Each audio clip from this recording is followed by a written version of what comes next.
A man's body at auction. For before the war I often go to the slave mart and watch the sale. I help the auctioneer. The Sloven does not half know his business.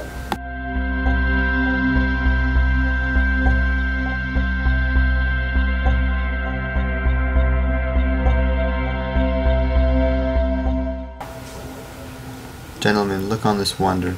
Whatever the bids of the bidders, they cannot be high enough for it. For it the globe lay preparing quintillions of years without one animal or plant. For it the revolving cycles truly and steadily rolled. In this head the all-baffling brain, in it and below it the makings of heroes. Examine these limbs, red, black, or white. They are cunning in tendon and nerve. They shall be stripped that you may see them. Exquisite senses, life-lit eyes, pluck, volition, flakes of breast muscle, pliant backbone and neck, flesh not flabby, good-sized arms and legs, and wonders within there yet. Within there runs blood, the same old blood, the same red-running blood. There swells and jets a heart. They're all passions, desires, reachings, aspirations. Do you think they are not there because they are not expressed in parlors and lecture rooms? This is not only one man. This is the father of those who shall be fathers in their turns.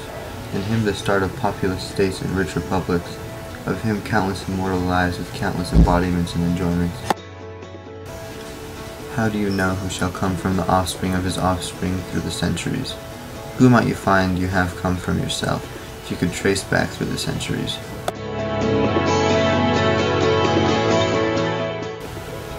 A woman's body at auction. She too is not only herself. She is the teeming mother of mothers. She is the bearer of them that shall grow and be mates to the mothers. Have you ever loved the body of a woman? Have you ever loved the body of a man? Do you not see that these are exactly the same to all in all nations and times all over the earth? If anything is sacred, the human body is sacred, and the glory and sweet of a man is the token of manhood untainted. And in man or woman a clean, strong, firm, fibered body is more beautiful than the most beautiful face. Ebony and ivory live together in perfect harmony, side by side on my piano key. So Professor MacArthur, you recently published a book about Whitman's poetry.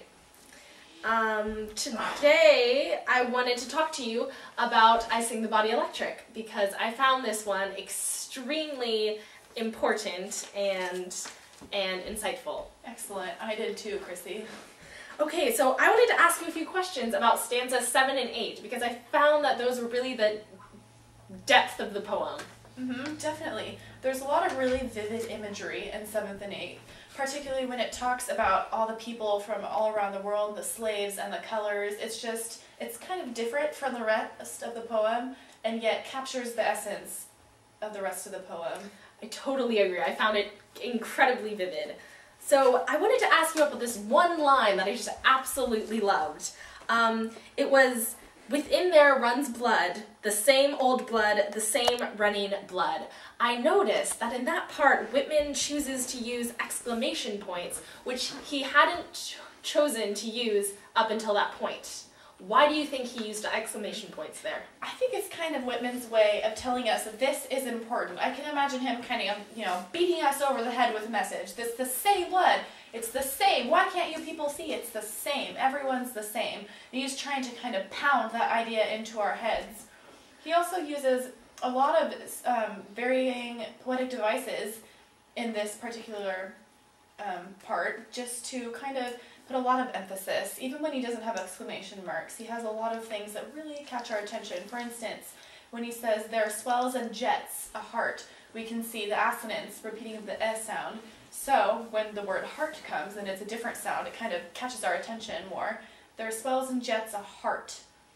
They're all passions, desires, blood, all words that pertain to the heart. And it just kind of gets us thinking about the heart being something that can feel, love and passion, like in literature, but also the biology of our body, how we all I have thought the those same lines heart. really stress the that is poem's really main insightful. theme of equality, and I thought that was really, just the lines where it just wrapped it up the best.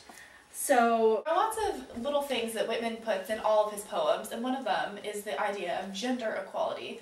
As you can see, after it says, a man's body at auction, talking about the man, talking about him, right afterwards it says, a woman's body at auction. Once it says, have you ever loved the body of a woman? It repeats itself with, have you ever loved the body of a man? It can't mention one without mentioning the other immediately afterwards. oh, I see exactly what you're talking about. At the beginning of stanza 7, it's talking about the man, whereas 8 is talking about the woman, but then it's all inclusive throughout it. Yes. Another thing Whitman likes to do is to start with a macrocosmic idea, something that's really big, and turn it into a microcosmic and kind of focus on the little bits of it, and then bring it back out to macrocosmic, kind of focusing on the whole world again. One of the places that he does this is at the beginning of stanza 7. Gentlemen, look on this wonder. Whatever the bids of the bidders, they cannot be high enough for it. For the globe lay preparing quintillions of years without one animal or plant.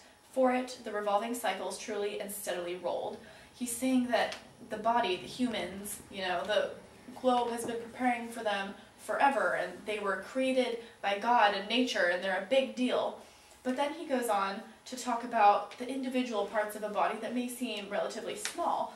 Examine these limbs, red, black, or white. They are cunning in tendon and nerve, exquisite senses, life-lit eyes, pluck, volition, flakes of breast muscle, pliant backbone and neck, flesh not flabby, talking about the body, things, kind of individual small things. Then he goes back to say, this is not only one man, this is the father of those who shall be fathers in their turns.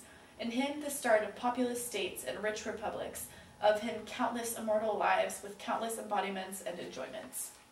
Oh, I see. And so he's also bringing back that idea of equality between races, and that, every body is equal and unique and beautiful. I see. And then the last line that was really just beautiful, and I thought wrapped up the whole thing, was one of the last lines in stanza 8, when he says, and in man or woman, a clean, strong, firm, fibered body is more beautiful than the most beautiful face. Yes. Well, when he says beautiful face, I think he's referring to just kind of looks on the outside. He's saying that that's not the most important, that it's a strong, firm, fibered body, so health is more important, and just overall well-being, and kind of, Whitman had this idea that the body and the soul were one. So I'm thinking when he's talking about a healthy body, he's also talking about a healthy soul, a good person, and he's saying that what you are on the inside is infinitely more important than what you are on the outside. Which is still a very good lesson that we have today. Mm-hmm. It relates to future generations, definitely. It really does.